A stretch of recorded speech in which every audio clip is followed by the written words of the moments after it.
ऊपर वाले की करनी पर भरोसा रखिए।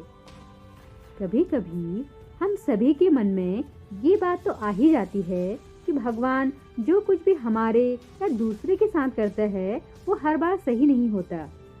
भगवान हर बार जो फैसला हमारी जिंदगी के लिए लेते हैं वो हमारी सोच के अनुसार सही नहीं होता।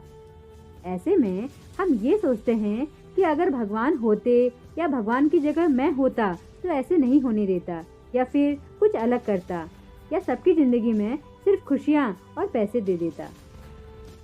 जब भी हमारी जिंदगी में बहुत तकलीफें या मुसीबतें आती हैं तो हम ऊपर वाले को देखने लग जाते हैं और ये सोचते हैं कि अगर हम उसकी जगह होते तो सब कुछ ठीक कर देते, दुनिया में खुशियाँ ले आते, लोगों की जिंदगी बदल देते या कुछ और कर देते। आज की इस कहानी के जरिए आप ये सीखेंगे कि क्यों हमें ऊपर वाले की करनी पर शक नहीं करना चाहिए। भगवान जो करता है उसके पीछे कुछ ना कुछ कारण अवश्य होता है। तो चलिए शुरू करते हैं आज की कहानी, ऊपर वाले की करनी पर भरोसा रखिए। कहानी को शुरू करें इससे पहले यदि आप चैनल पर नए हैं तो प्लीज चैनल को लाइक और सब्सक्राइब करना ना भूलें। तो चलिए शुरू करते हैं आज की कहानी। बहुत समय पहले की बात है। गांव में एक लड़का रहता था। वो गांव में रहकर ही छोटा मोटा काम करके अपना जीवन बिता रहा था। वह व्यक्ति भगवान पर बहुत विश्वास रखता था। गांव में जब भी किसी के साथ कुछ अच्छा होता तो वो मंदिर जाकर भगवान से हमेशा उस चीज के लिए धन्यवाद बोलता।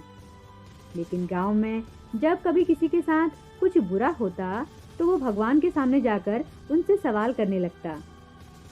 सवाल करने के बाद वो अक्सर ये बोलता कि भगवान आपने उनके साथ अच्छा नहीं किया, अगर आपकी जगह होता तो सब कुछ ठीक कर देता। व्यक्ति के सवाल करने की इस आदत से तंग आकर एक दिन भगवान उसके सामने प्रकट हो गए। उन्हें देखकर व्यक्ति आश्चर्य से भर गया। भगवान बोले, तुम हमेशा किसी का बुरा होने पर मेरे पास आकर मुझसे सवाल करने लगते हो और ये सोचते हो कि अगर तुम मेरी जगह होते तो सब कुछ सही होता। जैसा तुम सोचते हो ये सब उतना आसान नहीं है। मुझे हर किसी के लिए सही व्यवस्था करनी पड़ती है। एक जगह पर खड़े रहकर धैर्य से लोगों की प्रार्थनाएं, सुख, दुख, गुस्सा ये सब सुनना और किसे क्या देना है या किससे क्या लेना है ये सब तय करना आसान नहीं होता। व्यक्ति बोला, प्रभु आपका काम तो बहुत ही आसान है। आपकी तरह मैं भी दिन भर धैर्य के साथ एक जगह पर खड़े रहकर ये सब कर सकता हूँ। भगवान मुस्कुराए और कहा, ठीक है, अगर तुम्हें लगता है कि ये सब तुम कर पाओगे तो आज पूरे दिन मेरी जगह खड़े रहकर तुम मेरी जिंदगी जियो। लेकिन एक बात का ध्यान रखना, मंदिर में हर कोई अपनी इच्छा के अनुसार कुछ ना कुछ मांगेगा। कुछ अच्छा बोलेंगे तो कुछ बुरा बोलेंगे। तुम्हें बस उनकी बातें सुननी है और धैर्य के साथ अपनी जगह में चुपचाप खड़े रहना है और अपनी तरफ से कुछ नहीं करना है। व्यक्ति मान गया और एक दिन के लिए वो भगवान की जगह पर खड़ा हो गया। थोड़ी देर बाद गांव का एक धनी व्यक्ति मंदिर में आया और भगवान से बोला, प्रभु मैं अपना कारोबार दूसरे गांव में भी करने जा रहा हूँ। आप मुझ पर अपना आशीर्वाद बनाए रखिए। प्रार्थना पूरी करने के बाद जब वो धनी व्यक्ति भगवान के पैर छूने के लिए नीचे झुका तो उसकी जेब से पैसों की एक गड्डी नीचे गिर गई।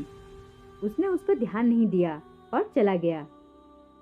अब भगवान की जगह पर खड़ा व्यक्ति ये सब देख रहा था और उसने सोचा कि उसे पैसे गिरने की बात बता देनी चाहिए, लेकिन भगवान को दिए गए वचन के अनुसार उसने ऐसा करना उचित नहीं समझा। अब थोड़ी देर बाद उस व्यक्ति के जाने के बाद मंदिर में एक गरीब व्यक्ति आया और उसने भगवान से कहा, प्रभु गरीबी के कारण मेरे परिवार को 2 वक्त की रोटी मिलना भी बहुत मुश्किल हो गया है और ऐसे में मेरी माँ बहुत बीमार हो गई हैं। उनके इलाज के लिए भी मेरे पास पैसे नहीं हैं। प्रभु मेरी मदद करिए। ऐसा कहकर जब वो गरीब व्यक्ति भगवान के चरण छूने लगा तो उसकी नज़र उन गिरे हुए पैसों पर पड़ी और भगवान का आशीर्वाद समझकर उसने वो पैसे रख लिए। भगवान की जगह पर खड़ा व्यक्ति इस बार भी कुछ नहीं बोला और उसने गरीब व्यक्ति को वो पैसे ले जाने दिए। थोड़ी देर बाद मंदिर में एक व्यापारी आया जो कि समुद्र के रास्ते अपना व्यापार किया करता था। वह भगवान के पास आकर बोला, प्रभु व्यापार की वजह से मैं 1 महीने के लिए समुद्र की यात्रा पर जा रहा हूँ। मेरी गैर हाजिरी में आप मेरे परिवार का ध्यान रखना और मेरी यात्रा को भी सुरक्षित बनाना। जैसे ही व्यापारी प्रार्थना पूरी करके मंदिर से निकलने लगा, इतने में वो धनी व्यक्ति पुलिस लेकर मंदिर में आ गया और उस व्यापारी की तरफ इशारा करते हुए बोला, मेरे बाद इस मंदिर में यही आया है और मेरे पैसों की गड्डी इसे ही मिली होगी। आप इससे पूछताछ करिए। उस व्यापारी ने पुलिस को काफ़ी समझाया कि वो गड्डी उसके पास नहीं है, लेकिन पुलिस ने उसकी एक ना सुनी और उसे पकड़कर ले जाने लगी। भगवान की जगह पर खड़े व्यक्ति ने ये सब देखा तो उससे देखा नहीं गया, क्योंकि उसकी आंखों के सामने ही अन्याय हो रहा था और उसने सब कुछ देखा था। और वो सोचने लगा कि अगर अब मैं कुछ नहीं बोला तो एक बेकसूर व्यक्ति को सजा मिलेगी और जो कसूरवार है वो आराम की जिंदगी जिएगा। ऐसा सोचकर व्यक्ति बोल पड़ा और उसने सारी बात बता दी। पुलिस उस गरीब व्यक्ति के पास गई और उससे पैसे लाकर उस धनी सेठ को दे दिए और व्यापारी को छोड़ दिया और वो समुद्र की यात्रा में निकल गया। अब व्यक्ति इस बात से बड़ा खुश हुआ कि उसने गलत होने से रोक लिया और जो सही था वही किया, लेकिन इन सब में उसने अपनी शर्त तोड़ दी। थोड़ी देर में भगवान फिर वहां आ गए। भगवान को सामने देख व्यक्ति ने गर्व के साथ उन्हें सब कुछ बताया। व्यक्ति की बात सुनकर भगवान बोले, आज तुमने अपनी चुप्पी तोड़कर मेरी सारी योजना को बर्बाद कर दिया। तुम्हें नहीं पता कि उस धनी व्यक्ति ने गलत कामों से बहुत धन कमाया था। यदि उसमें से थोड़ा धन उस गरीब की मदद में लग जाता तो उस धनी व्यक्ति के पाप कम होते, और वहीं तुमने उस व्यापारी को समुद्र की यात्रा पर भेज दिया, जबकि कल समुद्र में तूफान आने वाला है जिसमें उस व्यापारी का जहाज डूब जाएगा और वो जीवित नहीं लौट पाएगा। अगर पुलिस उसे ले जाती तो वो समुद्र यात्रा में नहीं जा पाता और उसकी जान बच जाती।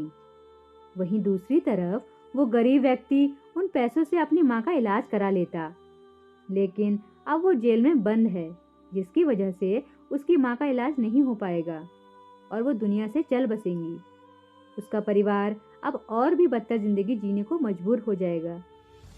तुमने सब कुछ ठीक करने के चक्कर में सब कुछ बिगाड़ दिया।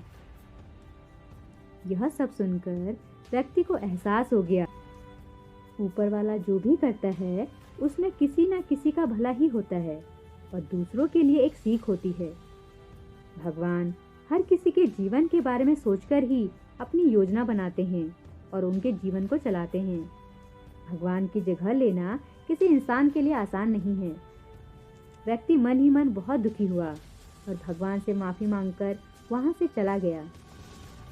दोस्तों, ये कहानी हमें सिखाती है कि हमें कभी भी ऊपर वाले के किए पर शक नहीं करना चाहिए। वो जो भी करता है उसके पीछे कुछ ना कुछ वजह होती है। आज की ये कहानी पसंद आई हो तो चैनल को प्लीज़ लाइक, शेयर और सब्सक्राइब करना ना भूलें। Thanks for watching.